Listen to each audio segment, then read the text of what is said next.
So we're going to have a look today at the role of adults in a child's play. And so we're going to be looking at a few things here. And this here tells us the understanding in terms of early years sector. So of course it's important that we realise when we're talking about this, obviously we are thinking about the early years settings that we might have on nurseries and play centres and so on, but also actually we need to be thinking of the family context, because as professionals who are specialised in early years, often we find parents come to us and ask for advice about how should I play with my child, what is the best way, and so on. So all of what we're talking about today, we may be talking particularly about the early years setting. However, it applies right across the board. Children play the same at home as they play in our play settings and so on. And it's really important that we're aware of that and acknowledge that. And actually in all sorts of spheres, so whether you work perhaps later on in a hospital or in a childcare setting or in an education setting or maybe in a community setting or a mental health setting or all sorts of things, children play the same. And so these rules and these not rules necessarily, but these frameworks and ideas about the role of an adult very much apply across these different contexts. So as ever, these slides are available on Moodle, so you can download them if that's helpful. And at the end, the final slide has got all of the reference information. So if you want to use any of these references in an essay or anything, you can do. So here we see at the bottom, Synodi 2010 said all of what's on this slide. And so they talked about play being an important function of a child's development. And we've talked about that many times already, particularly in the last few weeks, about how important it is that children have the ability to play, not necessarily the ability to play, but the opportunity to play. And the crucial role that play has in a child's education. And so this writer, Synodi, has particularly looked at the child's education. Now, just to also note, although I said that what we're talking about applies across the board, often what you find is that a lot of research that happens, and therefore a lot of journal articles that are written about the research, they happen in the education setting simply because that's easier to access. So if I want to observe children playing and see the role of adults and see what best helps them to play, what best equips them and so on, actually that's a lot easier for me to go to a nursery down the road and I can view a group of 20 children playing or 10 children or whatever, and I can see that. Or perhaps I could compare my findings in a few different nurseries more easily. However, to actually go into people's homes, firstly to find the families who are willing to do that, but then the ethics of it all is a bit more complex into the people's home and so on. And then being in the home, you're very much outsider. It's very different. The child would perhaps behave differently because you're there.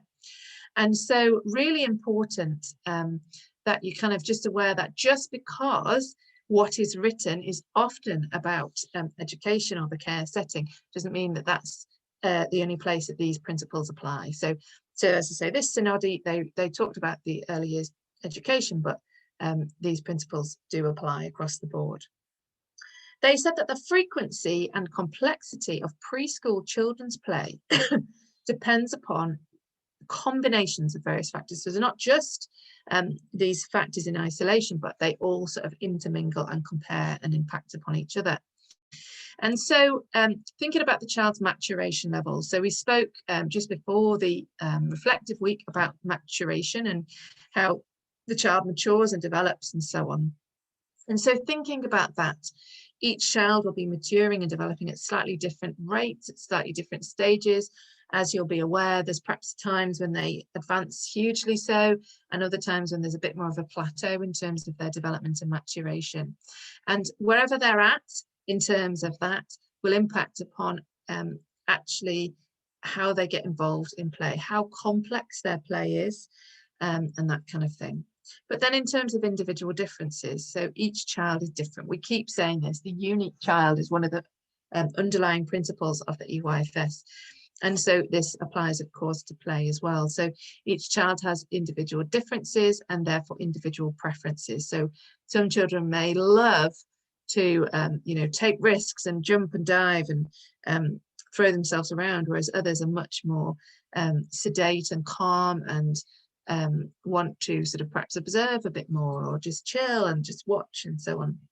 And so each child is different, and that will impact upon the way that they play. And also their background. So this could work in a whole variety of ways. So if a child's background has been that they haven't had many play opportunities, actually the way that they then do access those play opportunities they have will be quite interesting to see. But perhaps a child who's had very many play opportunities in a whole diverse range of ways, they will be able to access things in a different way. Perhaps they'll be a lot more confident, a lot more comfortable, less hesitant in these different ways of playing. But there's a whole load of other ways that their background would impact. Perhaps if they have had a particularly different upbringing according to religiosity, or even just their family ethos. Perhaps if their family ethos is, we're not going to have any screens at all, that will potentially impact upon the way they play.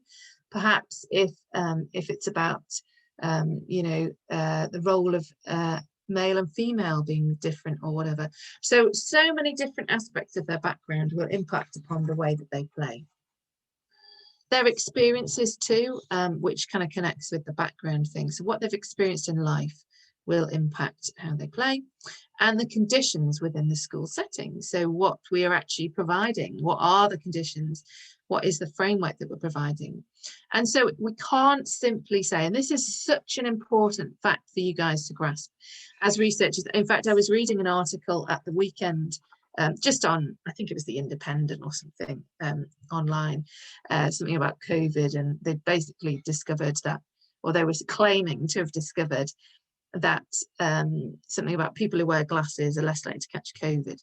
And I looked at it, and with my critical eyes, and I was saying this to my husband, actually, in so many ways that there was a lot of issues with that study and what they were claiming and so on, because we can't simply say, oh right, certain proportion of these people had glasses, therefore they're not catching COVID. And in the same way, we can't just simply say, oh look, all the children who, I don't know, are single parent families, in this group of 10, let's say we pick 10 children and look at them, we can't just say, oh, the background, like they're all single parent families, they all do this one thing, or all of the children who I don't know, they're girls, they all gravitate towards the dolls or something. It's important as researchers that we don't make sweeping statements or claim things without really weighing them up and thinking, now it might be that coming from single parent households does impact upon children's play, but it's also important that we also consider other factors on this list. For example, the child's maturation level. So is it that at that particular stage that they're at, they're particularly attuned to a particular parent, their mother or their father, or the key worker, or so on?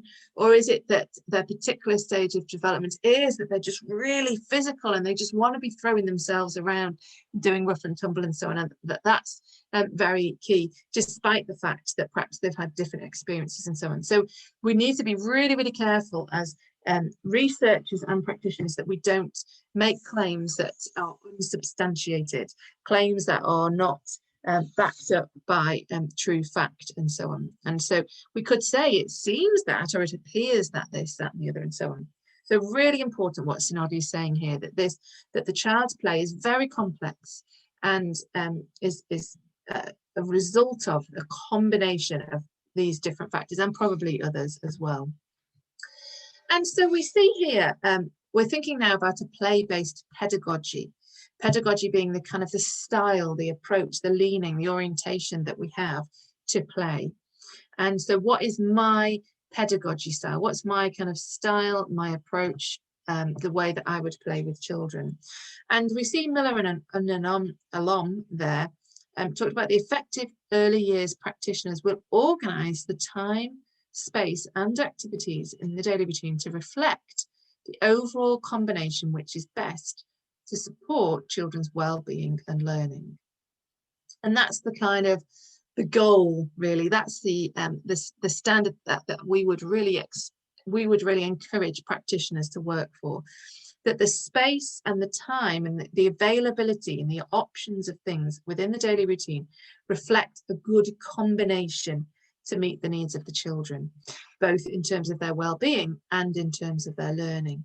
And so you see this continuum, this picture that we have here, of the great big long line with an arrow pointing, showing that even it continues.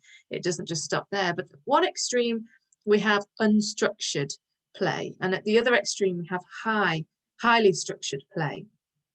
And then in between, we have child-initiated play. So that's where the child is initiating that and taking the lead, if you like, and also focused learning.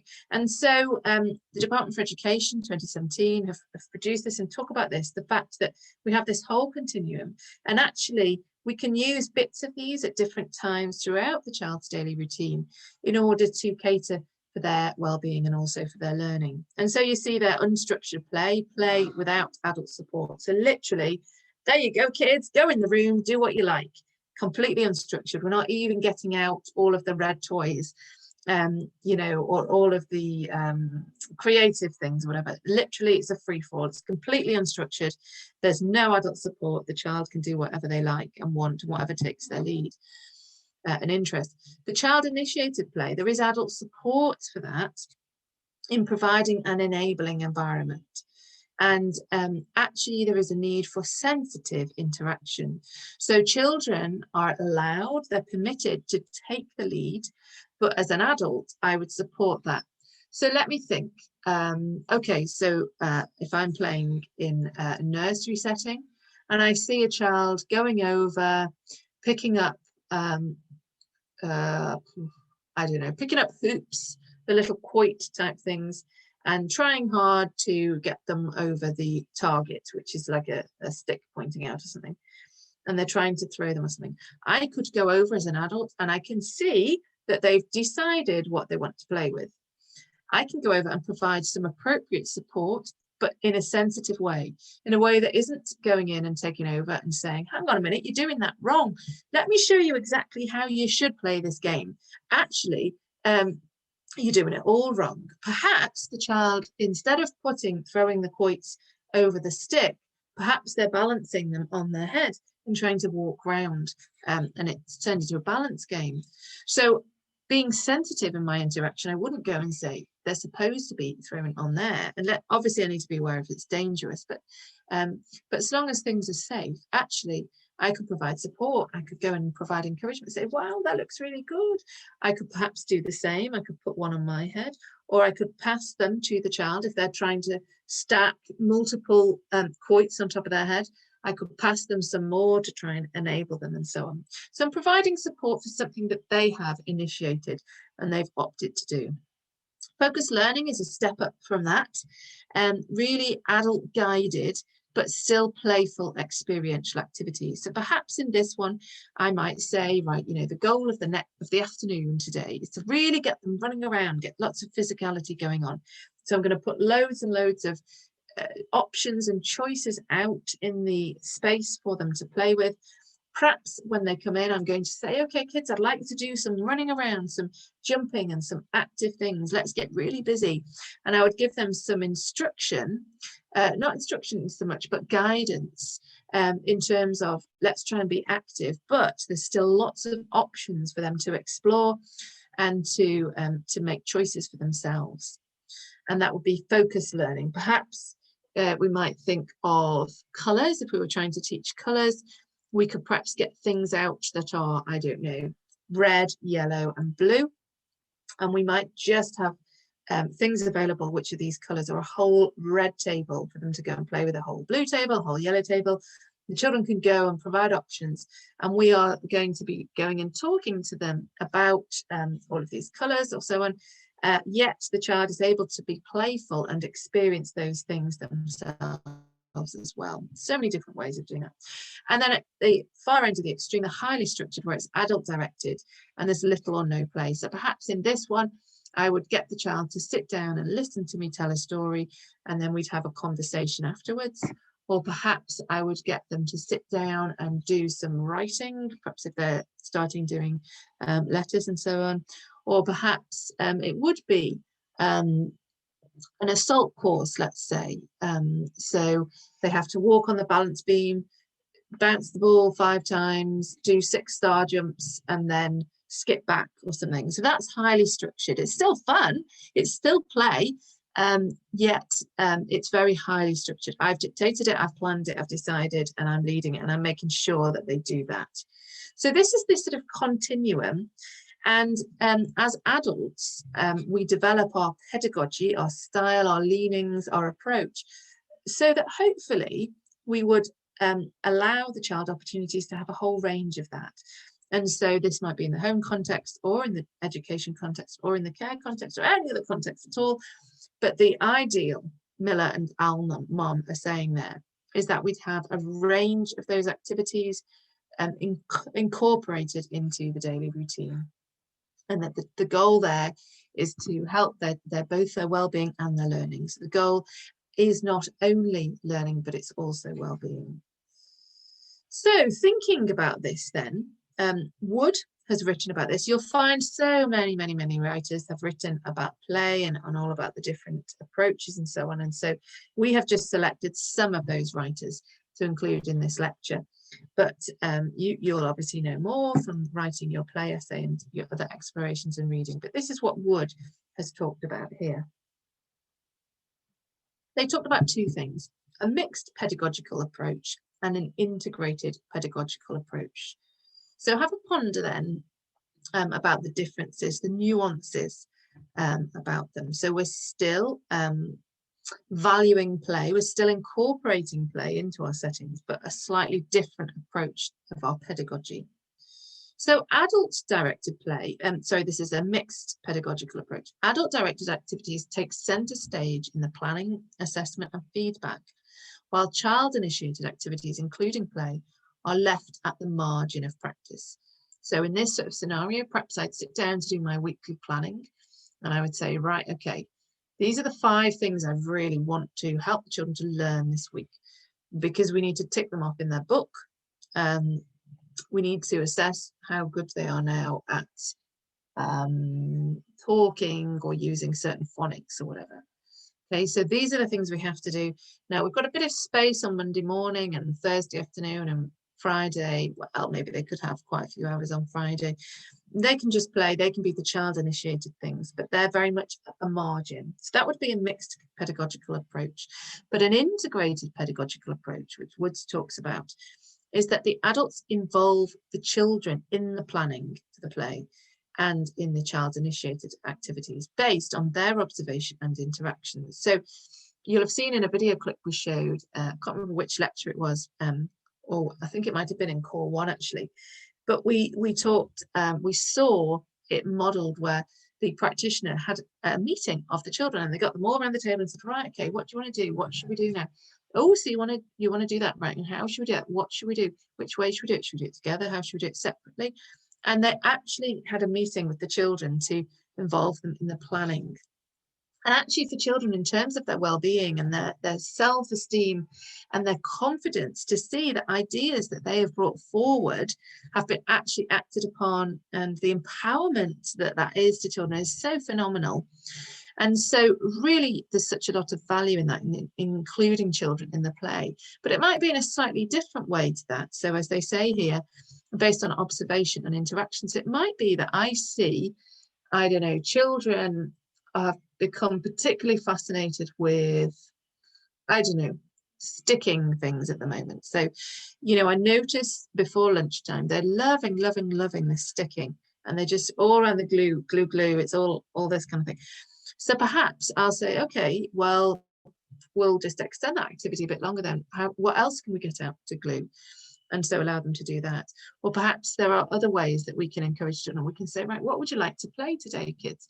Oh, let's have a chat. Oh, should we get out the dolls? Should we get out the bikes? Should we get out the Lego bricks or whatever? You know, and really encourage them to initiate the play. And so in that way, it's much more integrated pedagogy.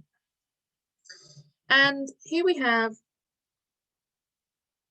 some thought about what is the practitioner's impact upon the child's play. So far we've talked about how practitioners provide the activities, how practitioners lay out the opportunities, and how they frame them, how they deliver them to the children.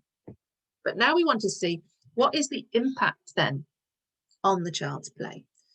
And we can see there the name of the writer here. I'm not even going to try and pronounce that name down at the bottom of the screen. And they talked about preschool teachers have considerable impact on children's play. I don't think that would surprise us, but what's really interesting is that they've really looked in depth at what different aspects it has impacted upon. So it affects the child's selection, organisation and presentation of the material and the props. So how they select materials, how they organise them, how they present them, that hugely impacts how a child will play. So if we only provide, let's say, quiet, sedentary type activities like Lego, drawing, sticking, maybe cars, although they can walk around with cars. So if we only put those out, then actually we are very much influencing the type of play they'll have in that session. Or if we organise them in a certain way so that actually certain toys and activities are hard to reach, perhaps they're stored higher up, that will have an impact. And all these types of things really affect how the child plays. But also thinking about the design of the play setting and the schedule of the school day. So the slide we just talked about previously, about are things on the margin or are they at the core of what we're doing? And so if we say, well, for the last 10 minutes, we'll have a free play time, then that's putting that free play at the margin. But if we say, well, we'll do a couple of things, but we're going to put the real core of the time is going to be child initiated play and us listening and observing and seeing what they want to play and so on, then that totally flips around and shows the priorities that we have in our setting in terms of the play opportunities. And then also in terms of the experiences that we provide. And the children can later incorporate these perceptions of experiences into their play. So what they found in this study was that if, for example, you know, we are really dictating children down a certain pathway and really perhaps making them reliant on adults in their play, they need adults to provide that structure, to provide that stimulation and so on, then actually they then require that later when they play. And so very much they incorporate their experiences into their forming an emerging style of play that they have for themselves. Thinking here about what is the role of adults then, we have what you might call the traditional role as the sort of facilitator. And this is sort of setting the stage by providing the time, space and material for the play. So let's think in this one, I probably would really have aligned myself with this sort of role in the past, so that I said, right, you know, I can provide a nice clean space, a nice safe place. I can put out the activities, I can put out the materials, and there we are. I'm facilitating the child's play. There we go. But a less traditional role here, which Saranko talked about, is assisting the child's play through participation and intervention. So actually that I will intervene appropriately and sensitively according to what opportunities come up. I'll participate sensitively. I'll get involved. I'm not just going to facilitate and then stand at the edge and watch, but actually I'm going to get involved and participate a bit more. And there's little consensus in the field of early childhood education about the role of teachers in play.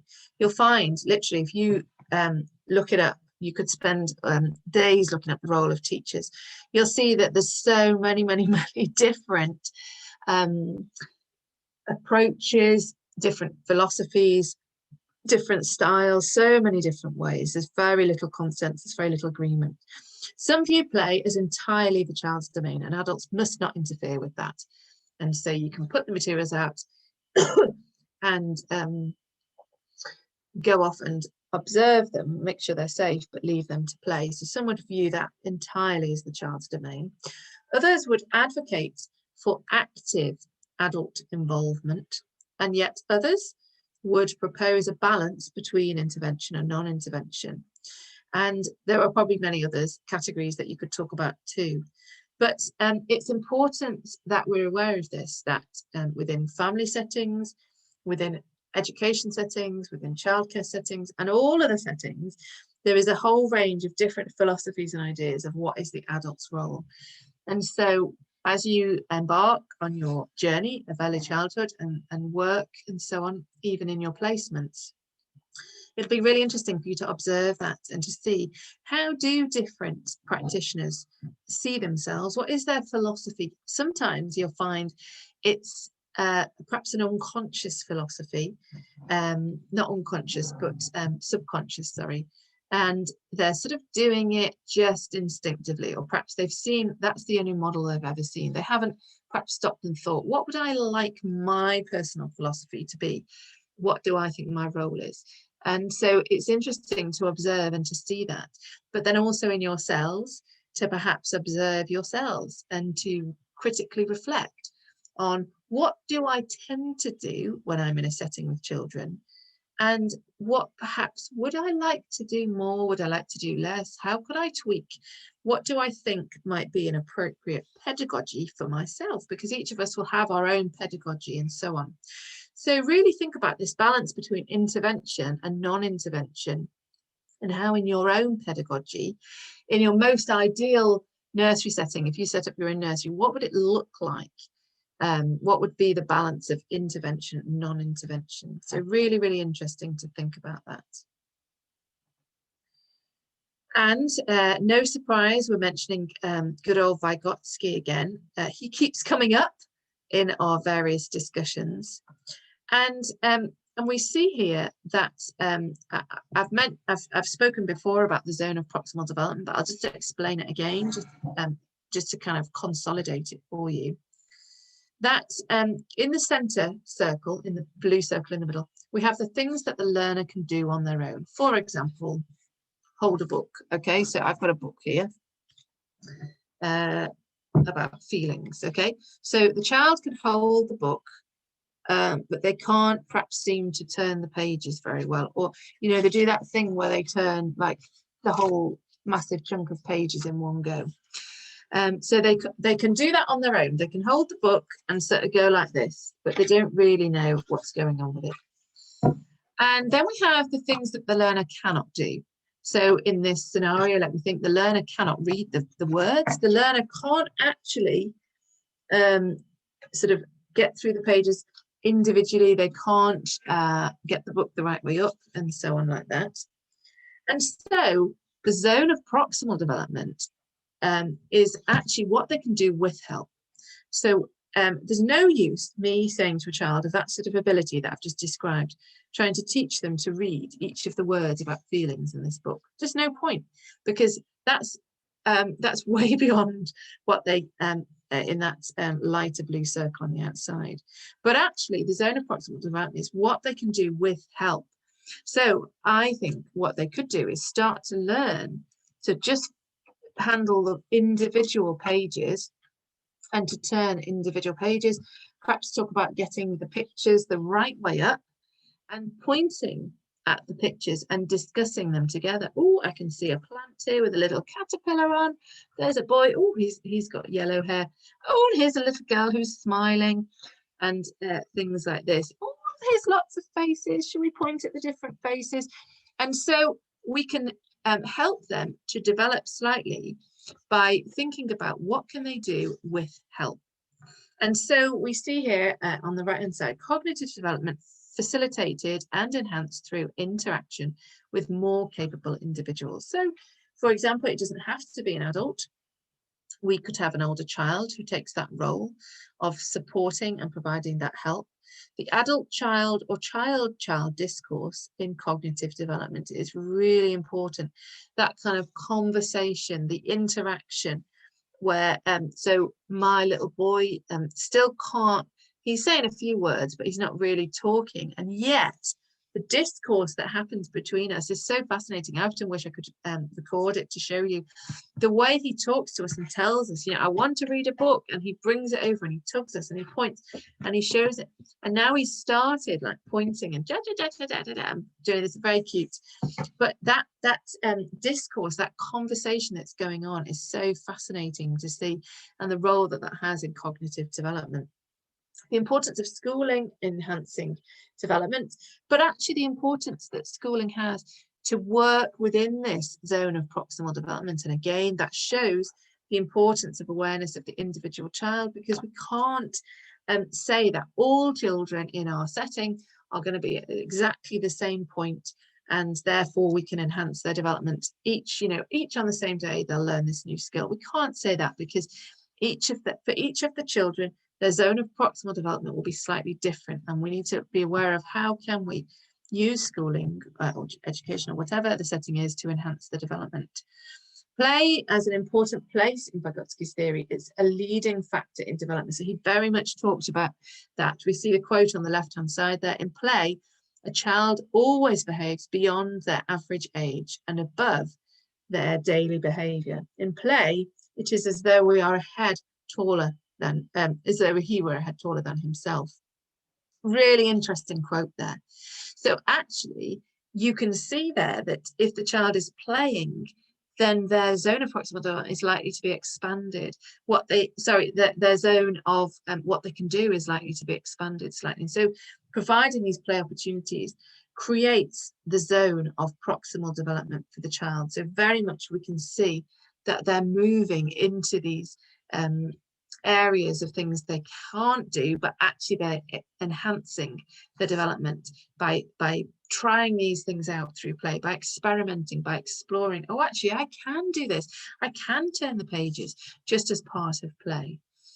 Whereas if I, on the other hand, tried to do it in a very educational way and sat down and said, right, today we're learning how to turn pages and how to look at pictures, and to talk about the pictures, it just wouldn't be quite the same. Whereas if it occurs as part of natural play, the child actually is creating this zone of proximal development, really developing and maturing considerably more than they would in the isolated learning setting, let's say.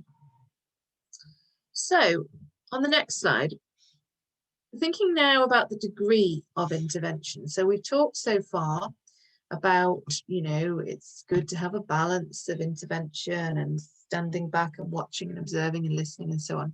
But what do we think about this?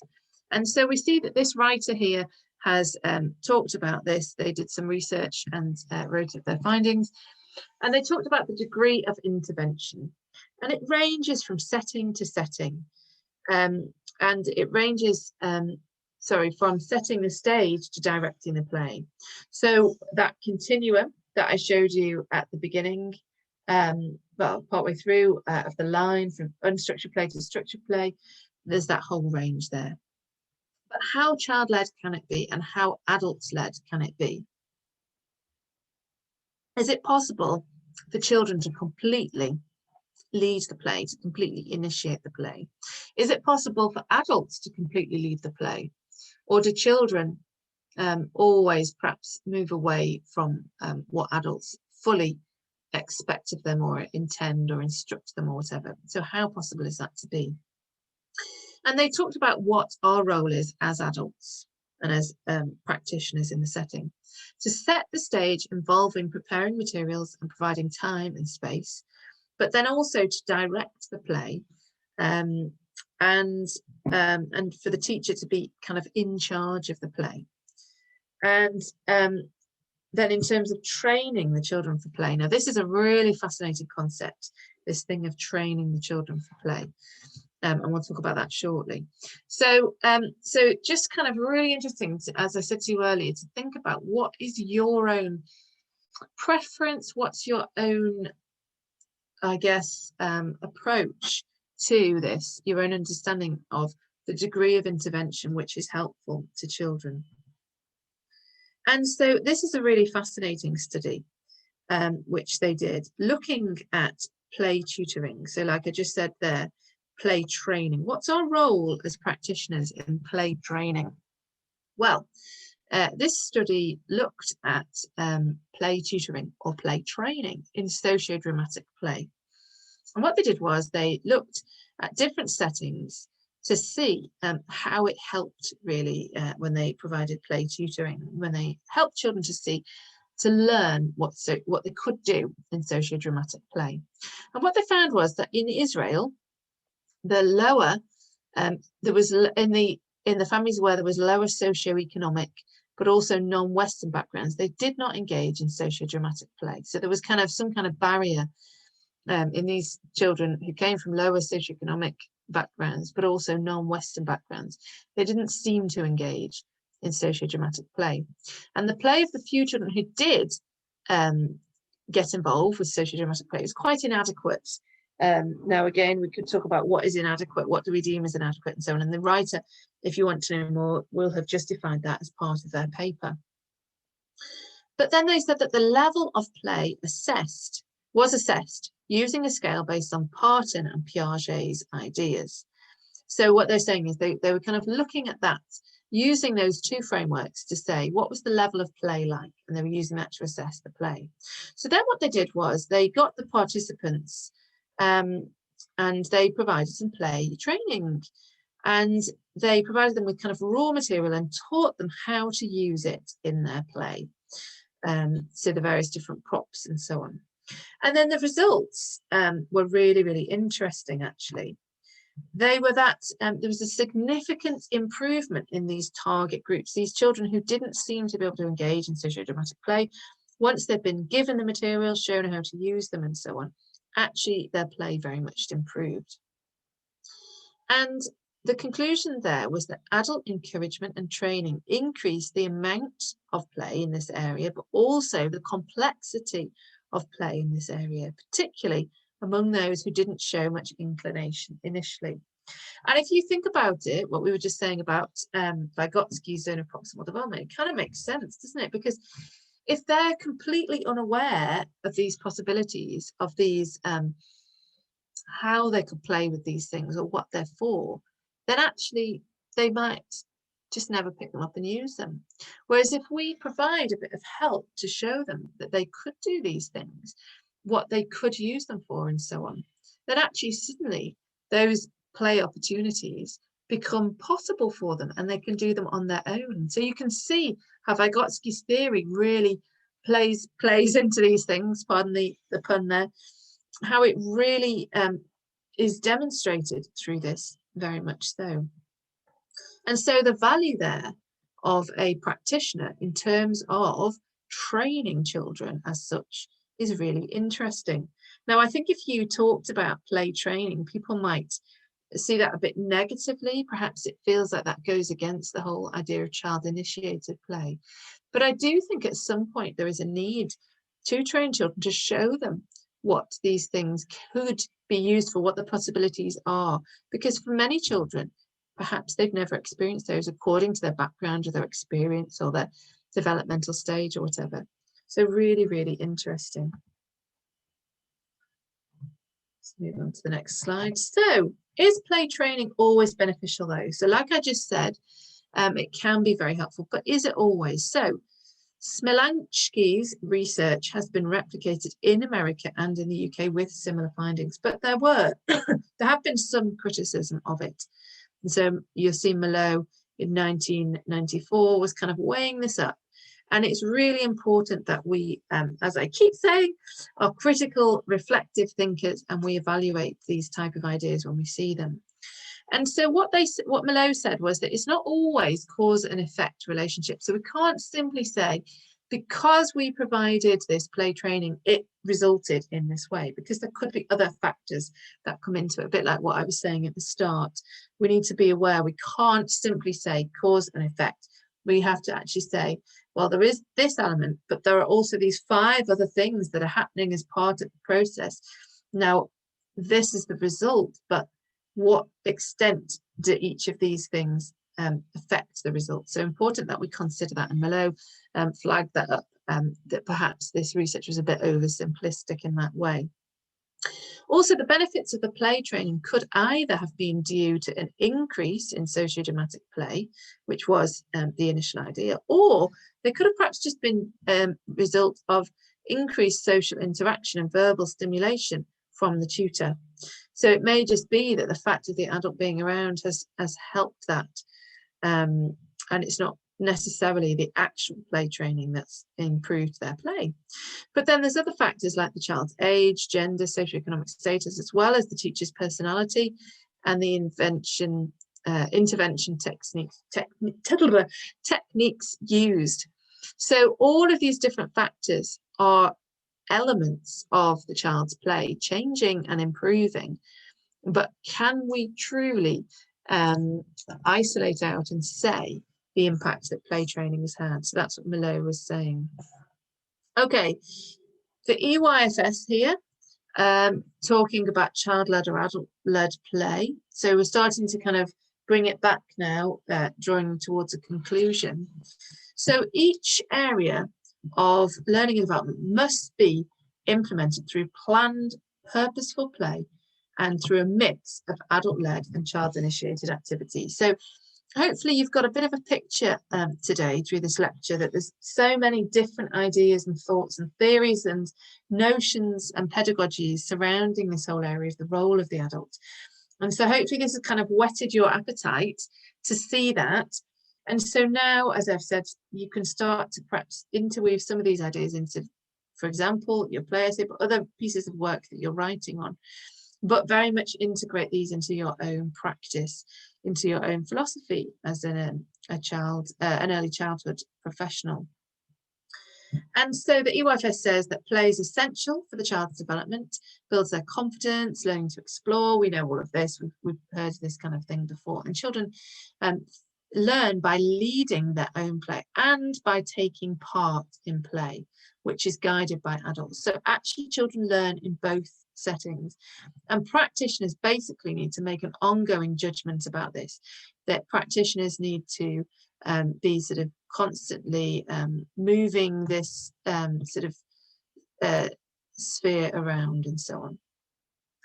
And also, just move my menu there, practitioners must respond to each child's emerging needs and interests. So as we've picked up throughout today, so important that practitioners listen and observe the individual child so that we can be guided in how to provide warm, positive interaction. And as children grow older and as the development allows, actually there'll be this balance will continue to shift and change. So we can't simply say, right, this is what we're going to do at our nursery. This is the exact approach we're going to take, because every day it's going to need to shift and change as the children's experiences change, as their development changes, and as opportunities change, and all those sorts of things. And all of this is partly taking place to prepare children for more formal learning, which Jane's going to be talking about this afternoon. So it leads nicely on to that. So actually we need to be kind of aware of all of what we talked about and our role and how it does prepare them for quite a shift in their life experience, really, where there is that transition to formal learning. So really, really important that we're attuned to that and aware of that. And a sort of a contemporary approach of this in terms of free play is that perhaps child-directed play. In a kindergarten, children are allowed to play. Teachers do not interfere. So this was one particular research study. And it was observed really what was taking place. And during free play, children have the power over their play and they control it. The teacher may act in each of these different roles: an organizer, a stage manager, an observer, a listener, an assessor of their development, or a planner. So the teacher acts in each of these different roles. And again, that's very much a dynamic thing, something which will change over time. But then thinking about when employing teacher-directed play, The teacher acts as a tutor towards the children. So here we have lots of different ideas here that I'm presenting. It helps children to consolidate and practice what they have been taught when a teacher moves more into this role. Also, perhaps the rules of the game are set by the teacher, perhaps something like a puzzle or this game that we see in the picture here. The teacher has set the rules of the game, but this gives the rules, the rules give the adult power in the play setting, in the play experience. And things like drama, music games, physical education games, computer games, puzzles, dominoes, and so on, all belong to this sort of approach, this sort of adult-led play, compared with the previous slide, which was looking at child-directed play, where the adult is more of an organizer, a stage manager, and so on. So they're providing that, compared with the adult-led play, where the adult is setting the rules and dictating in that way. Then if we think about adults as co-players, back to Synodi, they talked about the mutually directed play. Adults and children share that power, and teachers are involved in children's free play in a non-disruptive way. They respect children, they become involved on the child's terms, not on my terms. It's not for me to say what I want the child to do or achieve today, but I'm going to let it be on their terms. It helps the child's use of materials creatively, and that sense of negotiating with other children and problem solving. But it also imparts enthusiasm and motivation so that the child's play can continue. So this notion of adults as co-players, I think is, again, it could be a continuum, similar to, we could overlay that onto the idea of the unstructured moving through to the structured play. And here we see a study looking at the effectiveness of different pedagogical ideas and co-play and so on. So playing alongside children, listening to children, responding to their experiences, all these things allow children the time and space that they need for play. We're encouraging children to talk about what they're doing and encouraging the child to combine previously unconnected skills and ideas. And so Moles, Adams and Musgrove talked about that. So I just wanted to provide a short moment, I'm aware of the time so we don't have long, for you to just kind of ponder what some of these implications are for practitioners, and kind of how all of what I've said really might impact upon that. So I'll just give you a moment just to kind of gather your thoughts before I do a kind of summary. So feel free to look back through your notes from the morning or just jot down a few thoughts or so on.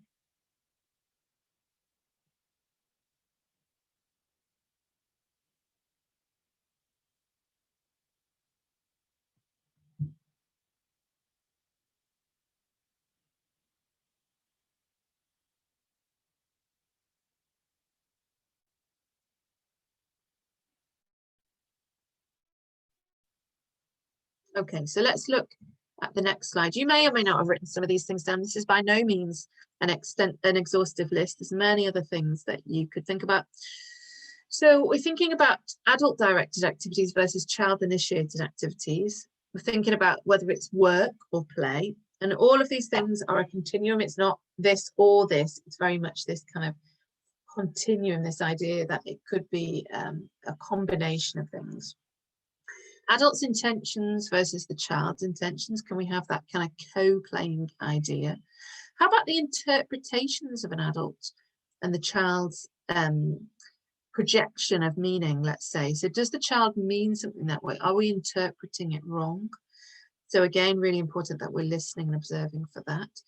The planned learning outcomes versus potential learning outcomes. Can we just have potential learning outcomes and then allow the child to take the lead? And we can see according to their individual needs how things are developing. But also aware that we need to have this sense of challenge and risk incorporated into what we do, but balance that with flexibility and spontaneity as well. So all of these different things, I think hopefully by now your mind is sort of sparked off in all sorts of directions. Basically, there's no right answer, there's no wrong answer. But important that we're aware of all of the different literature, well, not all of it, because that would be impossible, but much of the relevant literature here so that we can be enlightened and informed as practitioners and critique our own approaches, but also critique and analyse those that we're studying and those that we're perhaps involved in. So there's the reference list. As I said, this afternoon, Jane is going to spend some time talking to you about the learning setting and what is the adult's role in the learning setting and in the child's learning.